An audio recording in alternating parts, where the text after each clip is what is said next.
Police की जो काम होती है वो काफी प्रेशर में होते हैं लोग। एक जहाँ बहुत प्रेशर है और एक जहाँ बहुत कूल माइंड चाहिए, इन्होंने दोनों चीजों को किया। मेरी पहली पोस्टिंग साउथ अफ्रीका में हुई। मेरा घर जहाँ है बेतिया, भोजपुरी एरिया। अपना ही लिखा हुआ काटना सबसे मुश्किल काम होता है, मुश्किल काम लेखन के लिए होता हाँ, है। हम लोग जानते हैं रेड लाइट के आज कुछ और लिया जाता है हम लोग के समाज में। तो ये बुक जब कोई देखता होगा तो पहले तो उनके दिमाग में वही चीजें आती होंगी। जहाँ भी दुनिया में डिक्टेटरशिप हुई है वहाँ लोगों में तर्क करने की क्षमता खत्म हो गई है। जैसे यहाँ पे असहयोग आंदोलन चलता था भारत में, सेम बहिष्कार आंदोलन ठीक उसी समय युगांडा में भारतीय व्यापारियों के खिलाफ होता था कि जो भी आदमी पुलिस के पास जाता है हर चीज बढ़ा के जाएगा। जैसे मान लीजिए उसका 5,000 रुपया किसी बदमाश ने छीना था, आगे 50,000 कहेगा। उसको 5 थप्पड़ चीजों को बढ़ा के हाँ 5 थप्पड़ मारा होगा तो कहेगा 10 थप्पड़ मारा, चाकू भी दिखा दिया, ये भी दिखा दिया। इस तरह बड़ा बड़ा के लोग बोलता है। अभी एक पियासल प्रेम करके मैथिली उपन्यास भी मेरी आ रही, बहुत जल्द आ जाएगी।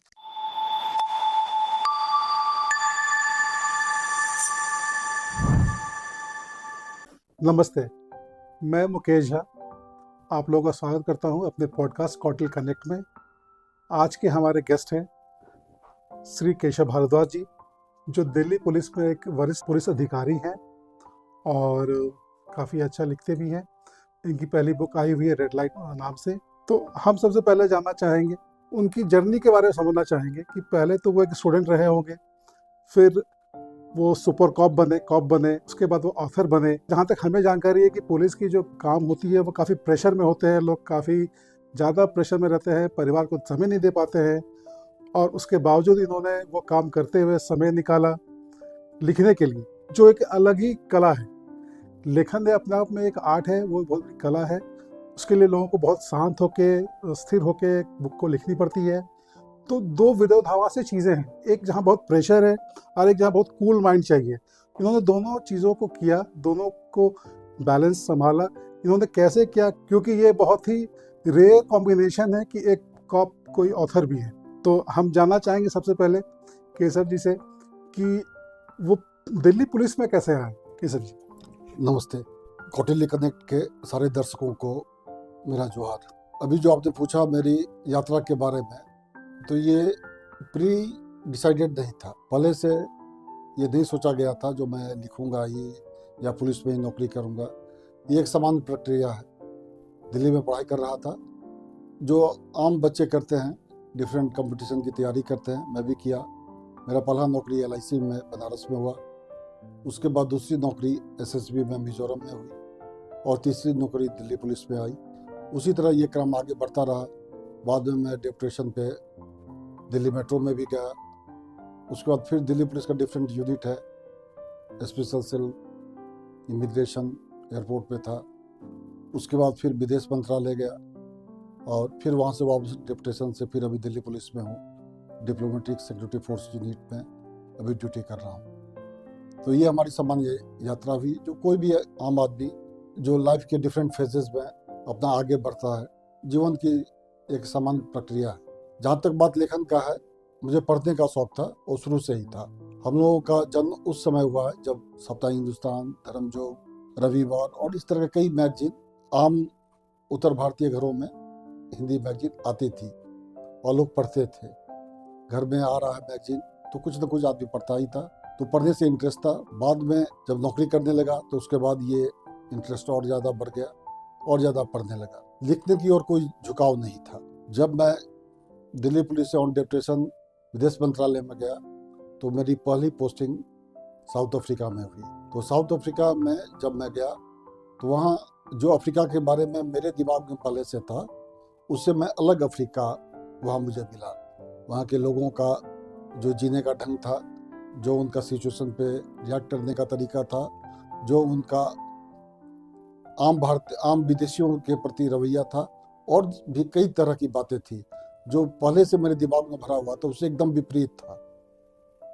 तो उस समय की बातें, वहाँ के लोगों की बातें, वहाँ के क्लाइमेट, संस्कृति की बातें जब मैं अपने जानकारों को, अपने रिश्तेदारों को भारत में बताता था तो उन लोगों को बहुत अच्छा लगता था। उन लोगों को उत्सुकता बढ़ती थी कि और आगे बताइए, और क्या हुआ, और क्या हुआ। मुझे हमेशा ये होता था कहीं ऐसा तो नहीं है जो मैं ज़्यादा कुछ कह रहा हूँ, अगला बोर हो रहा है, या एक सामान्य औपचारिकता के कारण मुझे कह रहा नहीं, मुझे अच्छा लग रहा है, आप कहिए। तो मैं बड़ा साकांक्ष रहता था, लेकिन उनकी बातों से लगा कि नहीं, उनको मेरी बातें और अफ्रीका की बातें जानने की दिलचस्पी है। तो फिर उसके बाद मैंने उस समय कुछ ग्रुप्स वगैरह निकला फेसबुक पे, तो उस ग्रुप्स में मैं लिखना शुरू किया। और जो मेरा रोज़ का अनुभव होता था वो करीब 4-5 सालों में बिरले ही दिन था जो मैं जिस दिन मैं नहीं कुछ पोस्ट करता था और एक्सटेम्पोर लिखता था, कोई उसको करेक्ट नहीं करता था।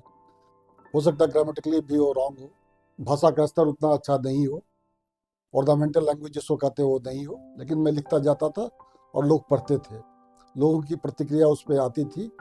और जब कभी किसी दिन या तो मैं नहीं लिख पाता था या मुझे पोस्ट करने में कुछ तकनीकी समस्या हो जाती थी, तो लोग मुझे फ़ोन करके पूछते थे भारत से, जो आज आपने लिखा नहीं, आज आपने नहीं भेजा, या उस कहानी में क्या हुआ, उसके बाद उसका क्या हुआ, उसके बारे में लोगों को क्यूरियोसिटी होती थी। और इसमें बहुत सारे ऐसे लोग थे जो नामचीन लोग थे, जिनको मैं शुरू से ही जानता था। साहित्य की दुनिया में, बुद्धिजीवी की दुनिया में उनका अपना एक अलग स्थान था। उसमें बड़े बड़े पत्रकार थे, उसमें प्रोफेसर थे, साहित्य के ज्ञाता थे और आम पाठक भी थे। हर तरह के, हर तबका के लोग मुझसे उस समय जुड़े। तब मैंने, जब उन लोगों को मेरी कहानियों पे दिलचस्पी हुई, तब मैं कुछ कहानी भी लिखता था और फिर उसमें वो लोग बताते थे कि इसमें उसका क्या हुआ। तो उसी क्रम में मेरा, जैसे चेफरी एक मैथिली उपन्यास हुआ, तो कैसे गया, पहले मैं सामान्य कहानी लिखा था, तो फिर लोगों ने कहा जो गरीब आदमी है उसका आप घर बना दीजिए, उसको घर बना दिया। फिर उसको कहा जो उसको हवाई जहाज पे घुमा दीजिए, फिर उसको अफसर बनाए। फिर उस कहानी में आया जो आप विदेश घूम रहे हो, विदेश नहीं घूमेगा, तो फिर उसमें कहा कि जो पात्र था उसको विदेश घुमा दीजिए। फिर वो लोगों ने कहा उसमें विदेशी उसको घुमाते रहिएगा, भारत नहीं लौटाइएगा। हमने नहीं लौटा आते। इसी तरह कहानी बढ़ती गई और ये कहानी से उपन्यास हो गया। दूसरी बात है कि जब आप घर से जितना दूर जाइएगा, घर आपको उतना याद आएगा। मैं जब साउथ अफ्रीका में था, करीब 8,000 किलोमीटर यहाँ से हुआ, तो मुझे अपना बीता हुआ समय काफ़ी याद आता था। और मेरा घर जहाँ है बेतिया, वो भोजपुरी एरिया है। वहाँ भोजपुरी भाषी लोग होते हैं, युवा अवस्था है, वो भोजपुरी भाषा में ही बीता है। तो मैं वहाँ की कई बातें मुझे बार बार हॉन्ट करती थी, पीछा करती थी। और लगता था वो बात मुझे कह रहा है तुम मेरे बारे में लिखो, क्यों नहीं रहे हो, ये बात बताओ लोगों को। कई सारी घटनाएं थी। मेरा सहयोग ऐसा रहा, जहाँ मैं रहा वहाँ कुछ न कुछ घटना होता ही रहा, जिससे आम लोग भी जुड़े हुए थे। तो उन सारी बातों को लेके मैं भोजपुरी में कहानियाँ शुरू किया और वहाँ से कहानी फिर भारत में एक मेरे जानकार थे, उनको मैं भेजता गया, वो पढ़ते थे। होता है आदमी शुरू में एक ये होता है जो मैं लिख रहा हूँ, क्या वो स्तरीय है कि नहीं है, क्या वो छप सकता है कि नहीं छप सकता है, क्या मैं विषय से अलग तो नहीं लिख रहा हूँ, क्या वो सारी चीज़ें लोग पढ़ना पसंद करें या नहीं करें। कई सारी मन में शंकाएं होती है। तो शंका को दूर करने के लिए जिसको व्यक्ति अपने से ज़्यादा जानकार या समझदार या बुद्धिमान मानता है, उसके नज़दीक जाता है। तो उनको मैं भेजता गया, वो पढ़ते गए और उनको अच्छा लगा। वो मुझे बार बार कहा और लिखिए और भेजिए और भेजिए। उसी तरह मेरा लिखने का क्रम चलता रहा। जब मैं भारत वापस आया तो इन सारी चीज़ों को वहाँ से भी मैं भेजा, कई प्रकाशकों को भेजा, उन्होंने उसको सीरियसली नहीं लिया। जब मैं भारत आया फिर उसी कहानियों को ठीक से काट छाट, जैसे नहीं होता उसको सेटिंग करना, क्या चीज़, एक रूप दिया। हाँ एक रूप दिया, लय दिया। हाँ। उसमें सबसे मुश्किल होता है कि आप क्या लिखें जो अतिरिक्त है, जिसकी आवश्यकता नहीं है उस कहानी को। अपना ही लिखा हुआ काटना सबसे मतलब मुश्किल काम होता है। हाँ, और खुद पेनफुल होता है। आदमी लिख देता होता है कि सब अच्छा ही है, लेकिन फिर जब आप पढ़िएगा अपना ही, उसी को दुरुस्त करते जाइए, धीरे धीरे कई सारी चीज़ें ऐड हुई और उससे ज़्यादा चीज़ें हमने उससे हटाई। तो उसके बाद वो कहानी एक रूप लिया और उसको फिर हमने भेजा। फिर वो किताब आई। तो मेरी फर्स्ट कहानी संग्रह है वो रेड लाइट के नाम से। और रेड लाइट में अलग अलग है। तो पहला किताब का नाम रेड लाइट है। हम लोग जानते हैं रेड लाइट का अर्थ कुछ और लिया जाता है हम लोग के समाज में। तो ये बुक जब कोई देखता होगा तो पहले तो उनके दिमाग में वही चीजें आती होंगी, मगर जब वो साहित्य के रूप से देखते हैं, पढ़ते हैं, तो लगता है कंटेंट तो कुछ और है। तो इस चीज का भी तो आपको काफी प्रेशर आया होगा कि नाम आप बदल लें, ये कर लें, या सिग्निफिकेंस बताने के लिए इसका नाम रेड लाइट क्यों है? कवर पे तो लिखा हुआ नहीं है। हाँ, शीर्षक कोई होता है ना किसी चीज का, तो शीर्षक ऐसा होना चाहिए जो आपको अट्रैक्ट करे। तो रेड लाइट ऐसा चीज है, तो जो भी आदमी है भारत में, रेड लाइट शब्द हर कोई जानता है, लेकिन उसको दूसरे नेगेटिव रूप में जानता है। और रेड लाइट जो ऐसा चीज है वो सच्चाई है। और दुनिया में जब से मतलब मानव रहा है तब से कहीं ना कहीं रेड लाइट रहा ही है और उसका पेशा का नाम बदलता गया है। वो सच्चाई है, इसको दरकिनार नहीं कर सकते हैं। उसको अलग अलग रूपों में अभी भी वो उपलब्ध है।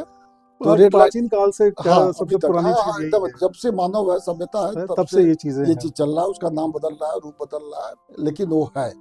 तो रेड लाइट पहली बार किसी के भी दिमाग में वो आता ही आता है। मेरे एक जानकार थे, उन्होंने कहा कि रेड लाइट देखते ही उन्होंने किताब खरीदा और पूरा पढ़ लिया। उनको कुछ और उम्मीद थी, जब पूरा पढ़ लिया तो उनको वो चीज़ नहीं मिला, वो सिर्फ उसी लिए पढ़े थे। फिर मुझे फ़ोन किया, यार तूने लिखा उसके बारे में आई नहीं। तो फिर मैंने उनको समझाया कि रेड लाइट वही नहीं है, और भी रेड लाइट है। तो ये red light traffic red light के बारे में है। और रियल रूप में जो मेरे पास एक कहानी का रूप लिया, कैसे आदमी का स्वभाव बदलता है, तो वो मैं उस रेड लाइट के एक तरह से, आप नहीं समझते, किसी को किसी पेड़ के सामने ज्ञान आया या कुछ ऐसी बातें होती है जो आदमी को कहीं समझ आती है।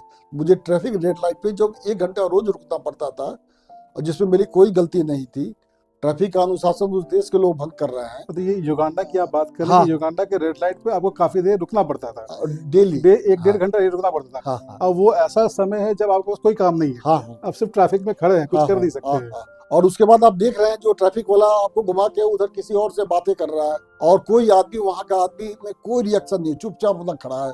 उसने इधर रोक दिया, और उसके रोकते ही सारी युवतियां उस चौराहे पे आके सामान बेच रही है, लोग सामान खरीद रहे हैं। जैसे मोहल्ले का हाट बाजार होता है वैसे वो बाजार बन जाता था, और फिर वो घंटा के बाद वो खुलता था। तो वहां में कोई आदमी में कोई रिएक्शन नहीं होता था। फिर मैंने उस पर जब और दिमाग पे जोर दिया और जगह के बारे में लोगों से इंटरेक्ट किया, तो पता चला जहाँ भी दुनिया में डिक्टेटरशिप हुई है, वहाँ लोगों में तर्क करने की क्षमता खत्म हो गई है। वहाँ लोगों में इतना डर है, जो बोला जाए, जो प्रशासन का आदेश होता है वो आदेश है, वो बिना किसी तरह के सवाल किए हुए। किंतु परंतु के वो मान लेते हैं।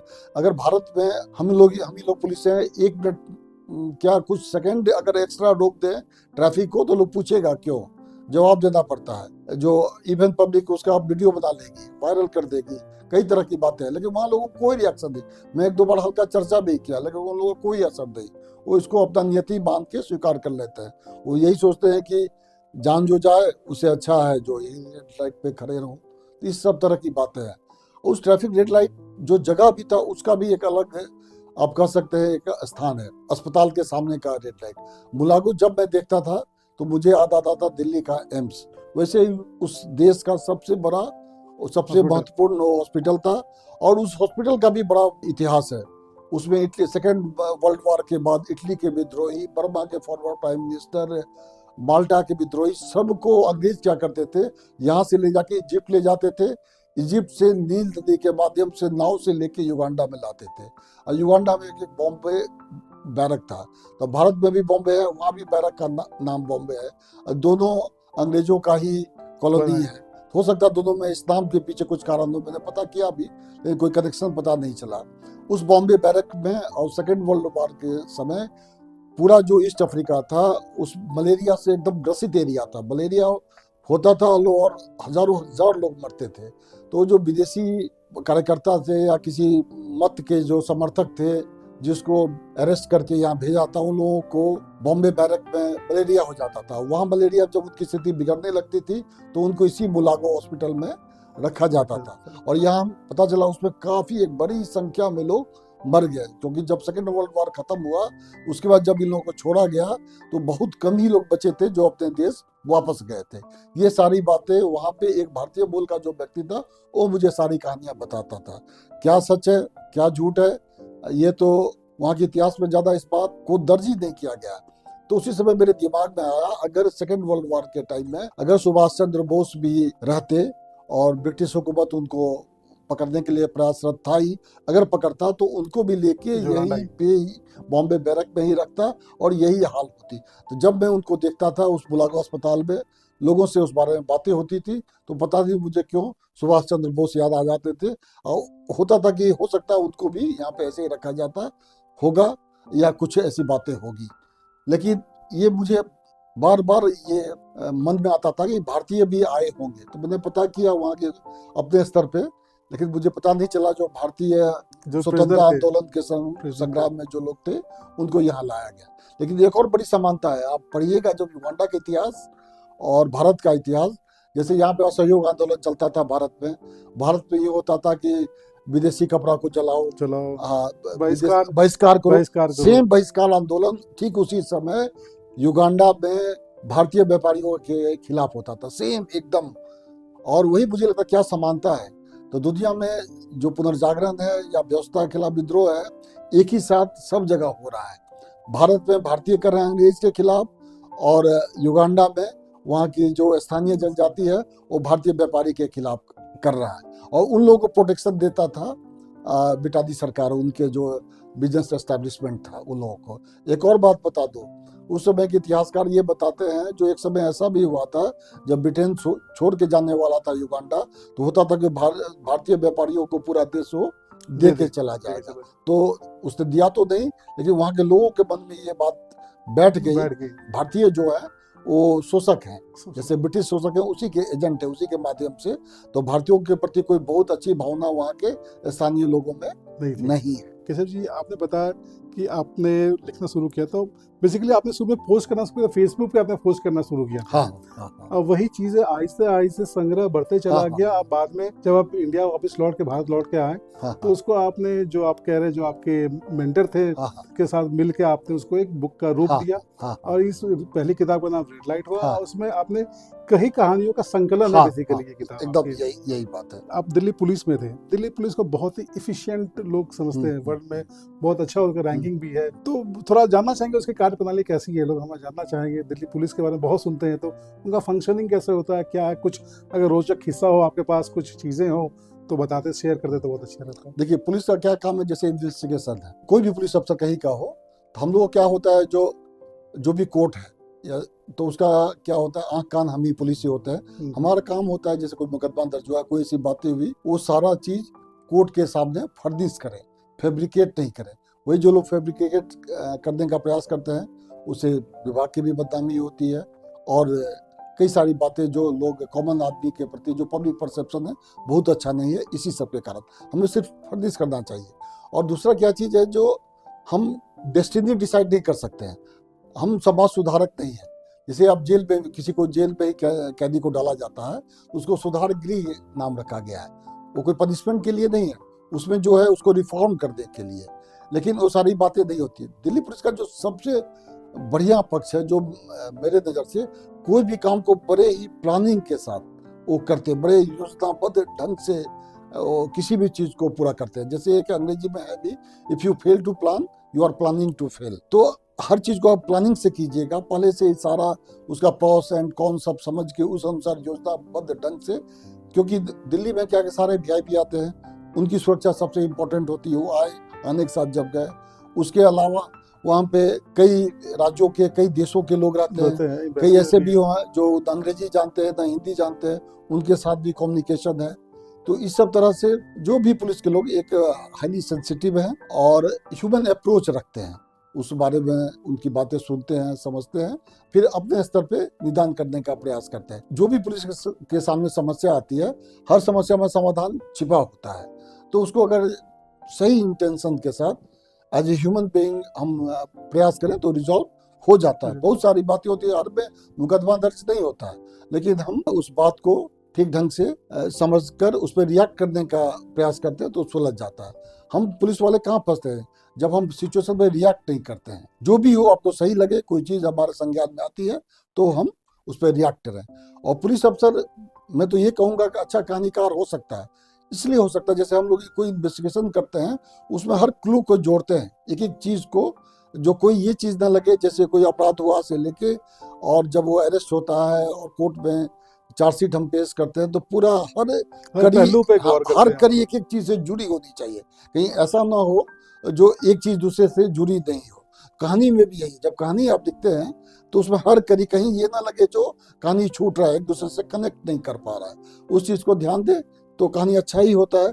जैसे जिसमें हम ठीक से इन्वेस्टिगेशन करते हैं उसमें कन्विक्शन होता है, उसी तरह ठीक से अगर हम कहानी उसको लिखें, हर कड़ी को जोड़े, तो उसको पाठक जरूर पसंद करेगा। मतलब दोनों लाइन में बस यही एक समानता है कि कंटिन्यूटी होनी चाहिए। हाँ ना, इसके अलावा भी समानता है, ये तो मुख्य समानता है। दूसरा समानता है कि हम लोगों के पास कहानी अपने चल के आती है। इतने तरह के लोगों से केसेस आते हैं, लोग से मिलते होंगे। इतना ज्यादा हमारे हमसे लोगों का इंटरेक्शन होता है, बहुत सारी बातें हमारे पास आती है। उसमें यह भी पता चलता है कि समाज में क्या चल रहा है, क्या ट्रेंड चल रहा है, लोग इस पे कैसे रिएक्ट कर रहे हैं, आम आदमी किसी चीज को कैसे लेता है।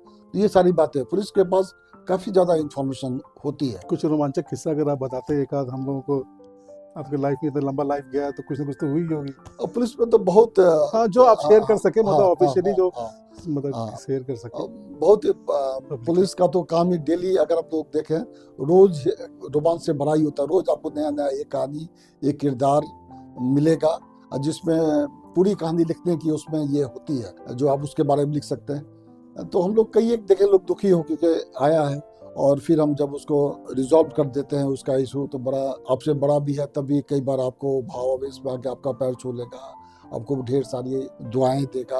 और ऐसे भी लोग होते हैं जो ये मन बना के होते हैं, जो नहीं पुलिस हमारा काम ही नहीं सुनेगा, हमारा बात ही नहीं सुनेगा, वो पहले ही बोलना शुरू करेगा आपके खिलाफ। फिर हम लोग जब उसकी बातें सुन लेते हैं, पुलिस में सबसे जरूरी काम है उसकी बात सुनिए, जो भी आ रहा है सुन लीजिए, उसका मन से जब सारा निकल जाता है, क्योंकि जो भी आदमी पुलिस के पास जाता है हर चीज बढ़ा के जाएगा। जैसे मान लीजिए उसका 5,000 रुपया किसी बदमाश ने छीना, तो आगे 50,000 कहेगा।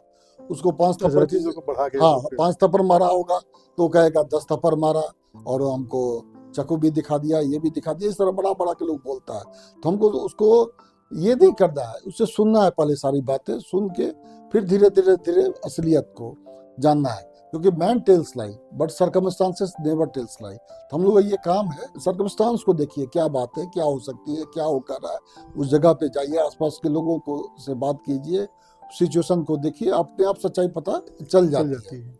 और झूठ पे क्या होता है, जो आदमी झूठ बोलता है तो कुछ ही देर में वो 4 कहानियां गढ़ेगा। सच्चाई अगर सच बोलेगा तो हर बार वो एक ही बातें बताएगा। तो ये सब कुछ बेसिक अंतर होता है, जो धीरे धीरे पुलिस अफसर का जब विजडम डेवलप करता है, तो वो समझ जाता है कि सामने वाला मेरे पास झूठ बोल रहा है, या हंक सच रहा है, या सच बोल रहा है, या उसकी बात पे दम है, किसी और के से इन्फ्लुएंस होकर ये कह रहा है। तो ये सारी चीजें हो जाती है।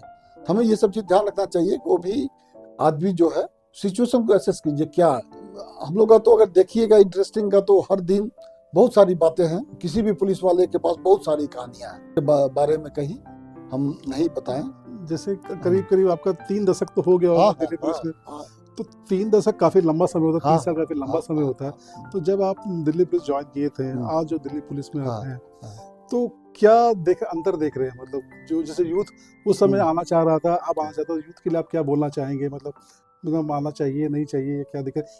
ये भी सुनने में आता है कि दिल्ली पुलिस ऐसी है जो 24 आवर काम कर रही है, और सबसे ज्यादा हजारस कंडीशन में होता है। EQI लेवल आप लोग का 5 मिनट के ऊपर रह रहा है दिल्ली में। अब पुलिस हमेशा रोडों पे ही रहती है, मतलब वही सुरक्षा में लगी रहती है। किसी ना किसी रूप में पुलिस का कोई ना कोई डिपार्टमेंट तो हमेशा काम करता ही रहता है। तो इस माहौल में काम करना सबसे चैलेंजिंग भी है। तो फिर इस रूप में कैसे, क्या आप बोलना चाह रहे हैं? बदलाव तो बहुत हुआ है, अब टेक्नोलॉजी बहुत ज्यादा हो गई है, अब बहुत सारी गैजेट्स के माध्यम से हम बहुत सारी चीजें वेरीफाई कर लेते हैं। फॉरेंसिक साइंस बहुत ज़्यादा डेवलप कर गया, इसका मदद हमें इन्वेस्टिगेशन में मिलता है। और जो बात जैसे अब ट्रैफिक पे ही है, जो सही में सड़क पे जो हमारे ट्रैफिक पुलिस के लोग रहते हैं, तो उनको इतने ज़्यादा पॉल्यूशन लेवल में भी उनको रहना पड़ता है, काम करना पड़ता है। और लेकिन ये है कि दिल्ली में आम लोग भी है, वो इस बात को समझते हैं, वो कोऑपरेट भी करते हैं। और पुलिस का जो फिजिकल प्रेजेंस से ही क्या होता है, लोग अपने आप डिसिप्लिन हो जाता है। अगर ट्रैफिक रेड लाइट पे कोई पुलिस वाला खड़ा है, वो कुछ नहीं कर रहा है, तभी लोग खामखा का रेड लाइट नहीं तोड़ेंगे। और दिल्ली लगभग सब जगह ऐसा है, पूरा दिल्ली जो है वो कैमरा के जद में है, कैमरा में है। कहीं ना कहीं किसी ने या तो किसी पुलिस के कैमरा से, या सोसाइटी कैमरा से, या हाँ, कि या किसी एम्बेसी कैमरा से, कहीं ना कहीं वो उसकी एक्टिविटी उसमें हो जाती है। उसका हमें बहुत ज्यादा मदद मिलता है। सीसीटीवी एक बहुत बड़ा इनोवेशन है क्राइम कंट्रोल करने के लिए। आप पोस्टमार्टम भी मतलब, लेकिन उसमें ज्यादा पोस्टमार्टम करता है, जब घटना घट जाता है उसके बाद हमें इन सारी गजट से फायदा होता है। लेकिन क्या होता है, जैसे मैं मेट्रो में भी रहा 8 साल, जब मेट्रो में उस समय में 2003 में देख रहा था, वहाँ लिखा रहता है कि आप कैमरा के निगरानी में हैं। तो वो आदमी जो कैमरा के क्षेत्र से बाहर था, जैसे कैमरा में आता है उसका व्यवहार एकदम ठीक हो जाता है, वो ठीक से करेगा, चलेगा, ये सारी उसकी एक्टिविटी, जैसे उसको लगेगा कि उसकी एक्टिविटी वॉच की जाती है, वही आदमी होता है बहुत डिसिप्लिन हो जाता है। और जब वो लगता है जो उसको कोई नहीं देखने वाला है, तो उस समय वो कई ऐसी चीजें कर उसकी एक्टिविटी होती है जिसको ठीक नहीं कहा जाता है। ये सब बातें हैं, लोग धीरे धीरे समझ रहे हैं कि दिल्ली में हर जगह कैमरा है, उसकी एक्टिविटी वॉच की जा रही है, मॉनिटरिंग की जा रही है। रोज बहुत ज्यादा लोगों को नहीं पकड़ा जा रहा है, इसका ये मतलब नहीं समझे कि सब कुछ ठीक ही हो रहा है। ये लेखन की कला जो थी, तो फिर आपने तो एक बुक लिखा, तो फिर उसके बाद दूसरी तीसरी भी किताबें आ गई, शायद 6 किताबें आपकी आ चुकी है। तो अचानक इसकी एक सफलता मिली आपको, तो उसने आपको प्रेरणा दिया या लिखने का शौक ही बढ़ गया आपका? नहीं, वो तो रिस्पॉन्स मिलता है तो वो आपको मोटिवेट तो करता ही करता है। लेकिन लिखने का शौक था, लिख के वैसे में दुनिया भर का जमा हुआ था। उसके बाद फिर हम उसको, पहले भोजपुरी में रेड लाइट निकली, उसके बाद चेफरी उपन्यास आया मैथिली में, उसके बाद फिर हिंदी में मैं, मानी और प्रिया आया, उसके बाद अफ्रीका रहा, उसके अफ्रीका का ट्रेवेलॉग आया, उसके बाद रेड लाइट का red light and other stories आया, फिर चेफरी का द डिसग्रेस करके उसका अंग्रेजी में आया। अभी एक पियासल प्रेम करके मैथिली उपन्यास भी मेरी आ रही, बहुत जल्द आ जाएगी। ये अलग अलग परिवेश में ये सारी उपन्यास और कहानी संकलन है। अब जो भी पढ़िएगा, एक का दूसरे से कोई मेल नहीं है, सब अलग अलग विषय वस्तु पे लिखा हुआ है। रेड लाइट ही जब आया था वो भोजपुरी में है और कई दिनों तक वो अमेजन पे हाईएस्ट सिल्वर बुक था, हाई हाँ, सेलिंग था। Among all languages. ये बहुत बड़ी बात है। उस वक्त मुझे देखना आता भी नहीं था क्या रैंकिंग है, क्या है। प्रकाशक ही बताते थे जो ये बहुत अच्छा चल रहा है, ये है वो है। फिर कोई आदमी किसी और प्रकाशन के वो भी मिलते थे तो बोले आपका किताब तो अमेजन पे बहुत अच्छा कर रहा है, ये कर रहा है। तब धीरे धीरे पता चला, लोगों ने पसंद किया, क्योंकि भोजपुरी के साथ ये था, लोग उसको मतलब द्विअर्थी बातों के लिए हाँ। ज्यादा जानने लगे थे। उसमें एक अलग विषय पर लिखा हुआ एक कहानी संकलन है, उसको लोगों ने पसंद किया। जब उसके बाद मुझे भी लिखने की नेचुरल है, मतलब लोग, आप प्रशंसा व्यक्ति का कमजोरी है। कोई भी किसी का प्रशंसा करता है उसको अच्छा ही लगता है, वो सच हो या झूठ हो, जो भी हो। उस मैं लिखता था, लेकिन प्रशंसा के बाद लिखने की मेरी गति भी तेज हुई और मोटिवेशन भी बढ़ा। और ऐसा नहीं है जो मैं फिक्स टाइम में लिखता हूँ, जैसे कहीं कोई सिचुएशन आया, उसको वो दिमाग में आया और दिमाग में चलता रहेगा। आप एक दिन, कोई 2 दिन में लिख दीजिए, 4 दिन में लिख दीजिए, कई बार महीनों लग जाता है उसको लिखने के लिए। कई बार कोई बात ऐसी ऑब्जर्व हो जाता है जो उसका अंत यही होगा, ये दिमाग में आ जाता है। लेकिन आप कहानी कहाँ से शुरू करें, वो दिमाग में चलता रहता है। जब वो काफी घुबरेगा, आप पे एकदम थोड़ा भावुक आदमी होता है, जो भी लिखने पढ़ने वाला आदमी हो, तो उसके मन में वो, जब तक आप लिखिएगा नहीं तब तक वो आपको बेचैन किए रहता है। हम वैसे पॉइंट लिख लेते हैं, लेके बैठे रहते हैं। हमारे पास ये फिक्स समय नहीं है, कभी भी कोई भी ऐसा समय नहीं है जो मैं 7 बजे बैठ जाऊं, 8 बजे बैठ जाऊं, 12 बजे बैठ जाऊं। फिक्स समय कोई नहीं है। समय ही नहीं है आप लोगों का। जब कभी मिलता है, पहले पॉइंट में लिखा, फिर उसको थोड़ा डिस्क्राइब किया, फिर जब जैसे जैसे समय मिलता जाता है तो वैसे वैसे लिखता हूँ।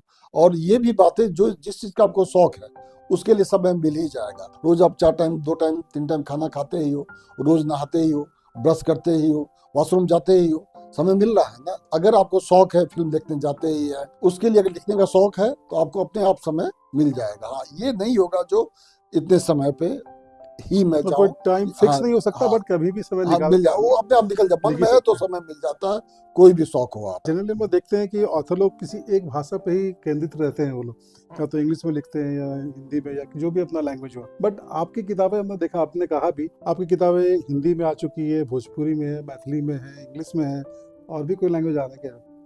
लैंग्वेज एक और, मिजो भाषा मुझे बहुत मिजो पसंद भी था। पसंद आ रहा है। हाँ, और तो मिजो, इसका हाँ। पीछे रीजन क्या, मतलब सब एक भाषा पर नहीं करके अलग अलग चीजों, या अलग अलग दर्शक को आप पकड़ना, जो पाठक है उन तक पहुंचना चाह रहे हैं, रीडर तक, या मतलब क्या है इसके पीछे? नहीं, हर जो भाषा मैं जानता हूँ उसका कर्ज होता है। जैसे मेरी मदर टंग मैथिली है, तो मैथिली में लिखना मेरा फर्ज बनता है। बेतिया मेरा घर है तो भोजपुरी एरिया है, सारा मेरा समय भोजपुरी क्षेत्र में भोजपुरी भाषा बोलते हुए बीता है, उस पर भी लिखना है। हिंदी राष्ट्रभाषा है, जो वही मुझे नौकरी है, नौकरी की भाषा मुख्यतः हिंदी और अंग्रेजी है, उस पर भी लिखना मेरा बनता है। ये नहीं है जो अगर मिजो मैं कल को मैं लिखूं तो मिजो पाठक के बाजार को मैं देख रहा हूँ। मेरा सिर्फ ये कि जो भाषा मैं जानता हूँ उस भाषा के पाठकों तक मेरी बात जानी चाहिए। और जितना हर कोई जो लिखता है उसी उम्मीद पे लिखता है जो ज्यादा से ज्यादा लोगों तक पहुंचे। इतने बड़ा तो हमारा नहीं होता है। जिस दिन वो किताब छप जाता है वो पाठकों का हो जाता है, उसमें लिखा कुछ नहीं कर सकता उसका, उससे कोई ये नहीं। और पाठक को भी ये मतलब नहीं होता किसने लिखा, उसको वो किताब अच्छा लगा तो उसका उसी से मतलब होता है। तो बस जब तक आप लिखे नहीं है तब तक आपका है, जिस दिन प्रकाशन हो गया वो पाठकों का है, उसका मालिक पाठक होता है, वही सब निर्धारण करता है। तो मुझे भोजपुरी के पाठकों से भी अच्छा प्यार मिल रहा है, वो मुझे तो पसंद सभी से कर रहे मिल रहा है हैं। आपको हाँ, तो? मैथिली वाले भी कर रहे हैं, हिंदी वाले भी कर रहे अच्छा, हैं। ये भी होता है जिसका अपना जो लैंग्वेज होता है उसमें पढ़ता है तो ज्यादा कनेक्ट करता है बुक के साथ भी, हाँ, हाँ, हाँ, कंटेंट के हाँ, साथ, हाँ, ये हाँ, फिर। हाँ, हाँ। अच्छा केशव जी, ये बताइए, जैसे आपने तो संकलन किया सब सारी कहानियों का, फिर उसको एक बुक का रूप दिया, फिर बुक आपकी पब्लिश हुई, फिर जब आपके महकमे में, आपके डिपार्टमेंट में, जब आपके कलीग्स को, उच्च अधिकारियों को जब मालूम चला, तो उनकी रिएक्शंस क्या थी? हाँ, बहुत। सबसे बड़ा तो हर कोई जानता है पुलिस ओवरवर्क है। ओवरवर्क है। तो जब मैं सबसे पहले रेड लाइट जो दिखला तो मुझे अपने पुलिस कमिश्नर को देने का मौका मिला, तो उनका भी पहला क्वेश्चन यही था, तुमको समय कब मिल गया? मतलब वो इंस्पेक्टर जो हम लोग का रैंक है, तो सबसे ज्यादा जिम्मेदारी का पद है। ये बात सही है, समय मिलना बहुत ही मुश्किल चीज होता है। लेकिन क्या होता है, पुलिस में काम करते करते लोगों की प्रायोरिटी बदल जाती है। मुझे इंटरेस्ट था, लिखता गया, और ये थोड़े जो आज लिखा कल छप जाता है, उसमें बहुत लंबा 5 साल 6 साल 7 साल 8 साल लगता है, आपको वो पकता है। जब आज लिखे, फिर अपने ही लिखे हुए का जो सुधार करता है, जितना दिन आपके पास रहेगा वो उतना, जैसे नहीं होता चावल जितना पुराना होता है उतना ज्यादा वो सीजेगा। उससे जो कहानी जितना दिन उसके राइटर के पास रहेगी, उसके बाद जो वो निकलेगी उतनी अच्छी स्थिति में निकलेगी। तो लोगों को उसको रोकना चाहिए। हम लोग भी उसको रोकते हैं, पढ़ते जाते हैं, खुद ही सुधार करते जाते हैं। आपको खुद ही लगेगा कि ये कहानी अब अच्छी हो गई। जब तक खुद आपको अच्छा ना लगे तब तक उसको किसी दूसरे के पास ना भेजिए, उसको प्रकाशक के पास ना भेजिए। उसको अपने पढ़ते रहिए, सुधार करते रहिए, उसको करेक्ट करते रहिए, उसको देखते रहिए क्या कमी है। जब आप अपना कमी देखना शुरू कर दीजिएगा, अपने आप सुधार होगा। तो हमारे बड़े सीनियर अधिकारी को भी सबसे पहले यही लगा, फिर मैंने बताया। लेकिन क्या है कि हर कोई आदमी चाहता है, जो भी पढ़े लिखे लोग हैं, अधिकारी हो या कोई भी हो, सबको इच्छा होता है जो हम अपनी बात को लोगों तक पहुंचाएं। तो कैसे पहुंचाइएगा? अगर आप लिख दीजिएगा तो डॉक्यूमेंटेशन हो जाएगा, उस माध्यम से लोगों तक पहुंचा सकते हैं। नहीं तो अब तो समय चला गया, कोई सुनना ही नहीं पसंद करता है, किसी का कौन सुनेगा। मैं किसी को अपनी बात बताऊंगा, किसके पास फुर्सत है? लेकिन अगर लिख दीजिएगा तो वो पढ़ सकता है, उसके माध्यम से वो सुन सकता है, जब उसको समय मिलेगा तब पढ़ सकता है। ये बात होती है। तो अपनी बात कहने के लिए सबसे अच्छा तरीका है, उसको डॉक्यूमेंटेशन कर दीजिए, उसको लिख दीजिए, उससे आपकी बात उस तक चली जाएगी। दूसरा ये भी बात है कि अगर आप लिख रहे हैं तो कम से कम आपके पास सेंटिमेंट तो है, भावुक तो है। तो जो पुलिस के बारे में यही लोगों का एक परसेप्शन है, जो नहीं पुलिस कठोर होता है, उसमें भावना नहीं होती है। तो जो लिखेगा कम से कम वो दूसरे के दुख से दुखी तो जरूर होगा, कम से कम इतना फीलिंग तो उसमें होगा ही होगा। तो मुझे सब जगह पूरा सपोर्ट ही मिला। सारे बड़े अधिकारी जब भी मिले मुझे इसके लिए काफी प्रोत्साहित किए। पुलिस के अंदर भी एक धीरे धीरे पहचान, इवन जो हिंदी दिवस होता है उसमें 4 पुलिस अधिकारियों के बारे में कहा गया दिल्ली पुलिस में 1 साल पहले, उसमें मेरे बारे में भी उन्होंने कहा। तो यही पहचान है। आपकी नई किताब फिर कौन सी आ रही है, क्या सब्जेक्ट है? अभी रिसेंटली आई है द डिस्ग्रेस करके। द डिस्ग्रेस, हाँ, वो काफी बढ़िया, वो 4 जनरेशन पे है, और कैसे आदमी का व्यवहार बदलता है, कैसे लोगों का रिएक्शन बदलता है। और चेफरी का मतलब मेन हुआ, जैसे चिप्पी समझते हैं पैबंद, वो है। जैसे हर आदमी कहीं ना कहीं चेफरी है किसी के लिए। मान लीजिए कोई छोटे पद का आदमी है तो उसका जो बड़ा अधिकारी है उसके लिए उसका कोई इंपॉर्टेंस नहीं है। हर जगह हायरकी बना हुआ है, उससे बड़े अधिकारी के लिए वो नहीं है, उससे भी बड़े के लिए। तो हर आदमी किसी न किसी के लिए कहीं ना कहीं चेफरी है। या आपका इंपॉर्टेंस नहीं है, आपके प्रति लोगों का दूसरा बदलाव होगा। जिस दिन आपकी स्थिति बदल जाएगी, वो बाकी जो भी आपसे लोग इंटरेक्ट होंगे उनका एकदम रिएक्शन बदलेगा। उसमें यही एक रिक्शा वाला है, रिक्शा वाला का बेटा आईएएस हो जाता है। वो रिक्शा वाला जिसको उस गांव के लोग निकालना चाहते थे, उसका घर पूरा खरीदना चाहते थे, जब उसका बेटा आईएएस हो जाता है, उसी के बगल के घर के बगल के जिला का कलेक्टर बन जाता है, तो पूरा जिला उसका संबंधी हो जाता है। जो भी आते हैं उससे कोई ना कोई संबंध जोड़ के आते हैं। ये तो हकीकत है। पहले उसका वो अकेला भाई था, कोई बांध नहीं थी, तो उसको कोई, जब तक वो रिक्शा वाला का बेटा था, कोई उसको राखी बांधने नहीं आई।